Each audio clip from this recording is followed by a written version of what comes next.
Olá, querida turma, como é que vocês estão? Estou muito feliz de estar aqui com vocês na tarde de hoje, porque a gente vai tratar sobre um assunto muito importante para a formação educacional de vocês, assim como também como profissional. Eu queria saber de vocês, fazer uma pergunta. Se vocês saberiam me responder, o que quer dizer que a língua ela é dinâmica? Se eu lançar essa pergunta para vocês, né? O que quer dizer a língua dinâmica? Se eu falar isso, na verdade, o que isso representa? Uhum. Muito bem, Priscila. Corretíssimo. Eu falar que a língua dinâmica é eu ter a noção de que a língua ela acontece pelo social, pela interação interpessoal entre as pessoas. A língua ela vai modificando e a gente vai adequando o nosso modo de uso da língua, né? Nós vamos criando diferentes formas de falar. Então é por isso que quando a gente fala que a língua é dinâmica, esse dinamismo me traz a ideia de que é, a língua ela é fluida. Ela está aí para que a gente faça uso e faça modificações dela. Então é por isso que é interessante a gente falar desse assunto tão importante que é neologismo e estrangeirismo. Mas é importante a gente fazer pelo menos um parêntese aqui e dizer que quando eu falo que a língua ela é dinâmica, eu também boto em jogo aqui de que a língua ela também varia. Então por isso que a gente pode falar de variação linguística também, porque a variação linguística é justamente isso, né? As diferentes formas de uso, seja no campo lexical, no campo semântico, ou até mesmo de sotaque. Isso vai diferenciar em uma mesma língua. Aqui no Brasil, por exemplo, a gente tem, né, diferentes formas de falar.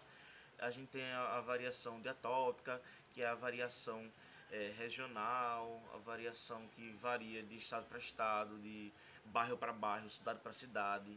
Né? A gente também tem o diacrônica, que é justamente essa variação que corresponde às mudanças através do tempo. Temos a diastrática, que é essa do monitoramento, do estilo que a gente vai fazendo uso da língua. Enfim, é uma variedade. Só que, como a gente sabe que isso é muito amplo, eu propus a gente também focar um pouco da nossa atenção hoje, na aula de hoje, para neologismo e estrangeirismo, justamente por eu entender que esse processo de variação também acontece a forma de eu utilizar termos estrangeiros na nossa língua, de eu criar novas palavras para me comunicar. Isso está dentro da variação. Então vamos nos deter também aqui ao neologismo e estrangeirismo. Então, para você, o que quer dizer esse neologismo e estrangeirismo?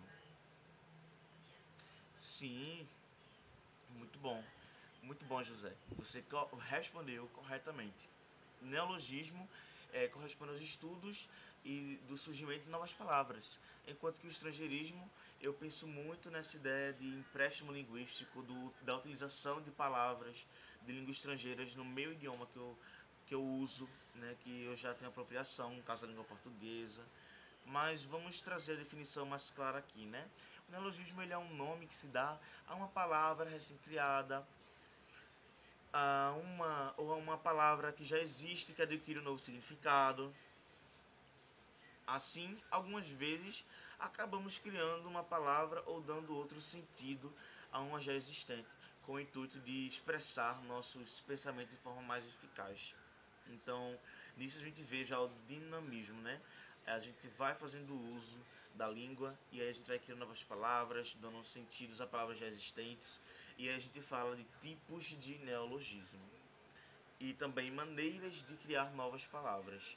Antes de ir para os tipos, a gente tem os neologismos de ressignificação, que é quando uma palavra já existente na língua ela é ressignificada, isto é, ela adquire um novo significado. Como por exemplo, se eu falar, por exemplo, para vocês de ressignificação, se eu pensar na palavra quadrado, a palavra quadrado em si a gente sabe que é uma forma geométrica, né? Uma forma quadrada de quatro lados, geralmente. Então, quando eu digo fulano é quadrado, aí já não é mais, não estou falando mais de uma figura geográfica, mas eu ressignifico essa palavra que já existe na minha língua, dando um novo significado. No caso, esse quadrado aí, eu tô dizendo que a pessoa é chata, é tradicional, né? Tem esse pensamento mais antigo. Tem por empréstimo também, né? Maneira de criar uma nova palavra. Quando eu utilizo em um meio cultural em que antes ele não era usado. Pode ser um regionalismo, um termo técnico, uma gíria, uma palavra estrangeira. Tem também o cálculo linguístico, que no caso se trataria que é a tradução de uma expressão tomada por empréstimo de uma língua estrangeira. Também há o processo onomatopeico, aqui é uma maravilha, né? Que são essas palavras criadas a partir da imitação de um som produzido por seres objetos que a gente quer significar, né, graficamente esse som. Então, por exemplo, um miado, como é que a gente falaria, né? A gente escreveria como o miado do gato, o latido, o au au, miau, né? Um zumbido, zum. Então isso a gente cria a palavra, vai criando formas, né, de criar palavras, tentando imitar o som. Então veja como isso é massa, né? Muito empolgante. No quesito de tipologias do neologismo, eu apresento para vocês alguns tipos. A gente tem o formal ou lexical, que corresponde a uma palavra completamente nova, que é introduzida em uma língua, no nosso caso aqui, língua portuguesa. A gente cria essa nova palavra de diferentes formas, o que nos permite subclassificar esse neologismo lexical em fonológico, que são palavras com características onomatopeicas, isto é, que imitam o som de seres ou objetos. Então, exemplo ali, ó, churma, tic-tac, miau, capricho, zum zum, é, toads, cocoricó, clique, etc, entre outros. Temos o sintático também, né? Que é formado aí pelo processo de derivação ou de composição. E estão excluídas nesse tipo também as palavras originárias da sigla. Então, por exemplo, transcrição, autogolpe, que é um processo de composição por justaposição, megaloja, microblusa, sofrência, que também é funkeiro, rolezinho, que aqui já é aglutinação, golaço também é aglutinação. Então veja como a gente tem várias formas de criar essa palavra, sobretudo nessa parte sintática, que também tem por empréstimo, que é quando a gente utiliza a palavra de outra língua, e aqui a gente acaba entrando também muito no processo de estrangeirismo. A gente faz uso de uma palavra estrangeira no nosso idioma. E a gente também adapta ela, né? Como é no caso de a gente chama de aportuguesamento. E os exemplos é deletar, que é engraçado que a palavra deletar veio do latim, depois do latim veio pro francês, do francês pro inglês, e do inglês a gente botou pro português, né? Porque a gente tem um significado aqui. É, a gente tem o apagar, né? Mas a gente pegou o deletar, que vem de delete do inglês. Online, skinhead, estressado, kit, fashion, hip hop, arranha-céu, laser, escanear, entre outros. A gente também tem um tipo conceptual ou semântico, que é a atribuição de um novo significado a palavras que já existem na língua. Então aí foi o que eu tinha dito para vocês, que nem eu tinha aquela ideia lá, não foi?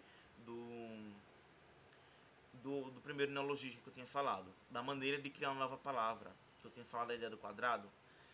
Essa é a ideia semântica, quando uma palavra já existe, mas eu dou um novo significado para ela. Então, um exemplo aqui, por exemplo, ó, gato. Gato a gente sabe que é animal. Mas se eu dizer, por exemplo, assim, fulaninha é gato, uma gata, dizendo o quê? Que essa pessoa é bonita. Eu dei um significado para essa palavra.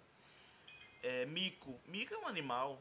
Mas se eu disser, poxa, fulaninho pagou um mico quando tava fazendo aquela apresentação. Falou besteira. Então veja, esse mico aí, já não tô falando mais do animal, mas que a pessoa passou vergonha. Entre outras coisas, ó, mala. Fulaninho é um mala. Não tô dizendo que ele é a mala que a gente carrega, mas que ele é chato. Vou explicar agora também um pouco da diferença entre neologismo e estrangeirismo. Enquanto que no neologismo a gente tem essa formas e maneiras e tipos de formação de palavras no nosso idioma, que a gente vai criando conforme a gente vai utilizando a língua. A gente também tem o estrangeirismo, que muitos também diz que o estrangeirismo ele é um vício de linguagem. E esse vício de linguagem me dá a ideia de que eu faço a apropriação desnecessária de um termo de língua estrangeira, que nem, por exemplo, foi o caso do deletar.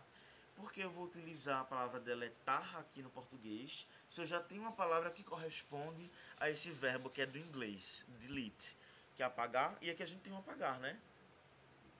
A tradução literária. Então é por isso que tem autores que falam de estrangeirismo como vício de linguagem. Mas eu acho interessante a gente pensar que não é só um vício de linguagem. Se a gente refletir bem, o estrangeirismo é um processo de estilo também. Algo que se tornou, pode se tornar cultural. Se a gente pensar no gênero, por exemplo, publicitário, existem várias palavras estrangeiras que a gente impõe no nosso idioma para chamar a atenção do, do, do leitor, do consumidor. Por exemplo, venha para cá fazer sua skincare, venha ser fitness. Então, às vezes a gente utiliza palavras em língua estrangeira, né, justamente por estilo, para atrair.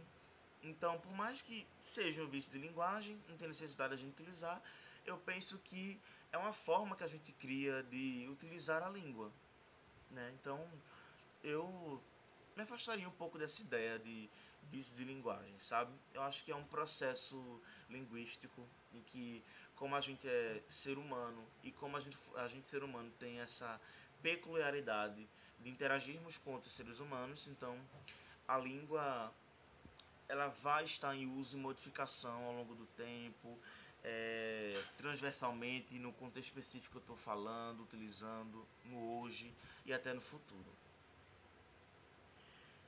Trouxe aqui um exercíciozinho pra gente fazer, né? Vou dar um tempinho aqui para vocês lerem. Vocês podem ler, podem fazer perguntas. Na verdade, eu vou publicar isso aqui e deixar para vocês responderem em casa. É melhor. Vou passar. Vou deixar em aberto aqui para vocês me dizerem se tem alguma dúvida. Ficou alguma dúvida sobre o que a gente conversou na aula de hoje? Né? Porque isso aqui é assunto de prova, né? Isso aqui vocês mais na frente, depois que a gente encerrar a primeira unidade, vai vir a prova. Sim, diga lá, Maria, pode falar. Ah, perfeito. Bom, eu não sei se vocês conseguiram ver aqui, mas Maria me perguntou se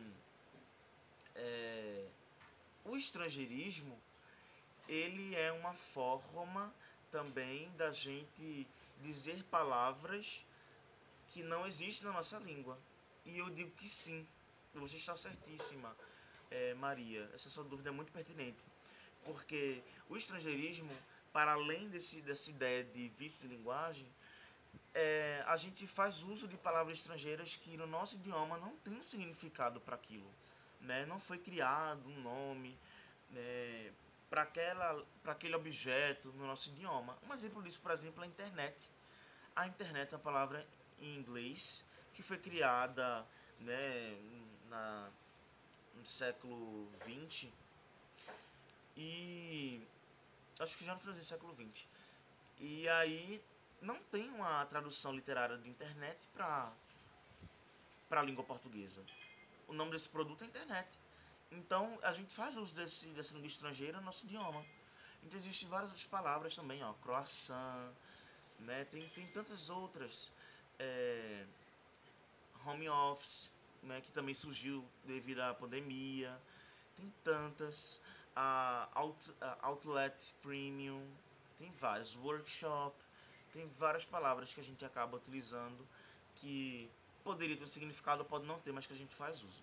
Enfim, espero que vocês tenham gostado da aula de hoje, né, que vocês possam compreender, entender o funcionamento da língua, refletir sobre a língua, sobre a função social da língua, já que a gente somos seres sociais e somos seres da linguagem. É isso, um grande abraço e até mais. Até a próxima.